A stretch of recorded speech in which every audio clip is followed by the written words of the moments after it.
Good morning बच्चों।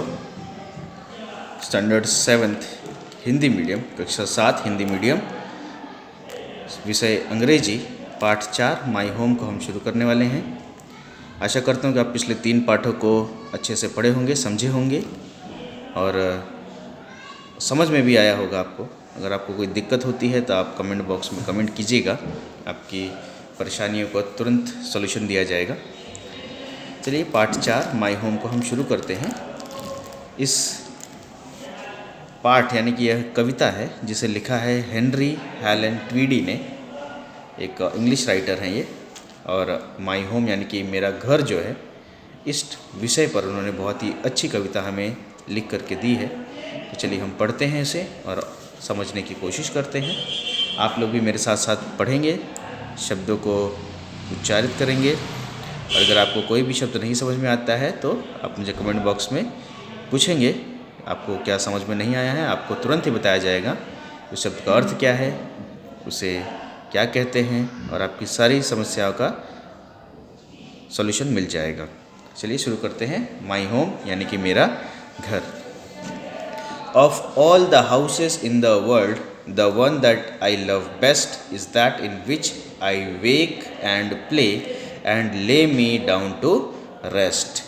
इन 4 लाइनों का यह मतलब होता है कि दुनिया में जितने भी घर हैं उनमें से जो मुझे सबसे ज़्यादा पसंद है वो यह है कि जहाँ पर मैं उठता हूँ, बैठता हूँ, खेलता हूँ और आराम करता हूँ। आई वेक यानी कि जहाँ पर मैं नींद से जागता हूँ, एंड प्ले यानी कि जहाँ पर मैं खेलता हूँ, एंड ले मी डाउन टू रेस्ट और जहाँ पर मैं आराम करता हूँ।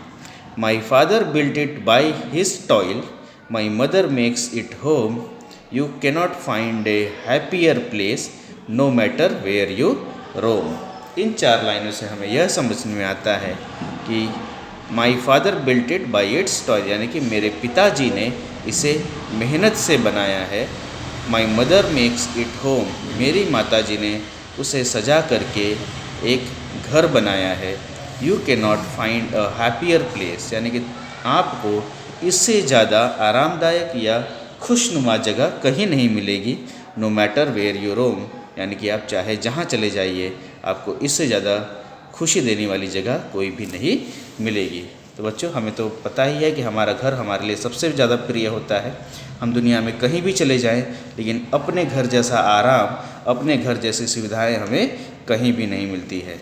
तो हमने 8 लाइन पढ़ा। 8 लाइन में हमें यह सीखने को मिला है कि of all the houses in the world the one that I love best is that in which I wake and play and ले मी डाउन टू रेस्ट। यानी कि दुनिया में चाहे जितने भी घर हों, पर मुझे जो सबसे ज़्यादा पसंद है वो घर है जहाँ पर मैं जागता हूँ, जहाँ पर मैं सोता हूँ, जहाँ पर मैं खेलता हूँ, जहाँ पर मैं खाता हूँ, जहाँ पर मैं आराम करता हूँ। वो घर मुझे सबसे ज़्यादा पसंद है। उस घर को मेरे पिताजी ने मेहनत से बनाया है, मेरी माताजी ने उसे सजा करके एक रहने लायक घर बनाया है। आपको दुनिया भर में कहीं भी जाइए, इससे ज़्यादा खुशी देने वाली जगह नहीं मिलेगी। आगे देखते हैं।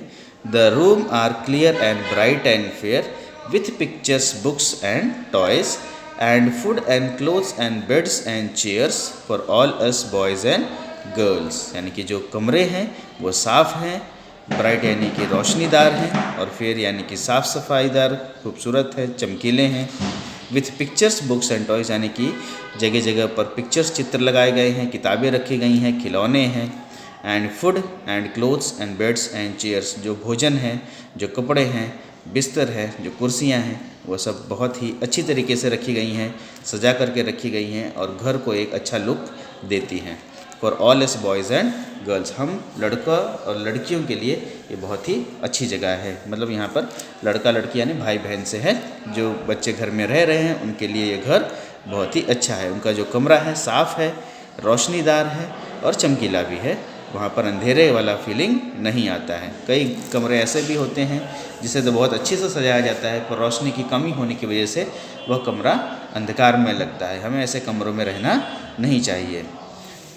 With pictures, books and toys यानी कि कमरे में चित्र भी लगाए गए हैं, किताबें हैं, खिलौने हैं, बिस्तर है, भोजन है, कुर्सियाँ हैं, कपड़े हैं और सभी के लिए है।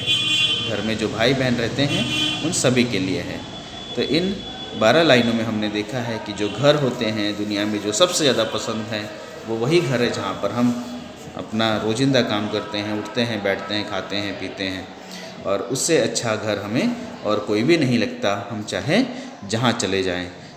कमरे जो हैं वो साफ़ सुथरे हैं, चमकीले हैं, चित्र लगे हुए हैं, किताबें हैं, खिलौने हैं और बाकी सारी चीज़ें जैसे कि कपड़े, बिस्तर, कुर्सियाँ सभी लड़कों और लड़कियों के लिए अच्छे से रखी गई हैं। अंत में जो 4 लाइनें हमने देखी है वो ये है, और so full of love and joy it is, so safe and bright and warm, I would not go too far from it lest I should come to harm. यानी कि ये बहुत ही प्यारा है और मुझे इस घर से बहुत ही ज़्यादा प्यार है, मुझे बहुत ही खुशी मिलती है। यह सुरक्षित है और चमकदार है और यहाँ पर हमें गर्मी भी मिलती है। गर्मी यानी बहुत ज़्यादा गर्मी जिससे पसीने होते वो नहीं, वो तो हॉट सन होता है। एंड वार्म का मतलब होता है जैसे घर में रहने के बाद हमें बाहर की ठंडक जो है वो जो हमें नुकसान पहुंचाती वो नहीं मिलता, हमें एक आरामदायक गर्मी जो मिलती है उससे है। इसका मतलब यहाँ पे वार्म है। I should not go too far from it, मुझे इस घर से दूर जाना बिल्कुल पसंद नहीं है। Lest I should come to harm, कि अगर मुझे कहीं बाहर कोई चोट लगेगी या कुछ नुकसान होने वाला रहेगा तो मैं घर से बाहर बिल्कुल भी नहीं जाऊंगा। Written by Henry Helen Tweedie. तो इस कविता के रचयिता हैं हेनरी हेलन ट्वीडी। यहाँ पर इनका नाम लिखा हुआ है और यहाँ पर वर्ड मीनिंग, शब्दार्थ वगैरह लिखे हुए हैं। जिस भी शब्द का मतलब आपको नहीं पता चल रहा है आप लोग यहाँ से देख सकते हैं और उसे समझ सकते हैं।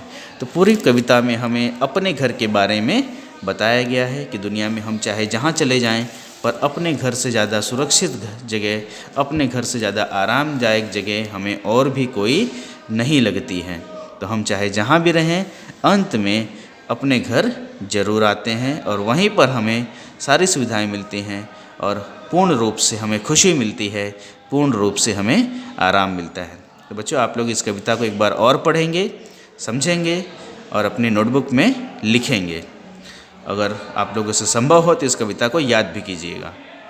जब भी हम स्कूल में मिलेंगे आप लोगों से यह कविता पूछी जाएगी। तो बच्चों आज की वीडियो में बस इतना ही है। होमवर्क आपका यही रहेगा, आपको कविता अपने नोटबुक में लिखनी है और हो सके तो याद भी करनी है। अगर आप लोगों को कविता समझने में किसी प्रकार की भी दिक्कत होती है तो कमेंट बॉक्स में आप ज़रूर पूछिएगा। तब तक के लिए धन्यवाद।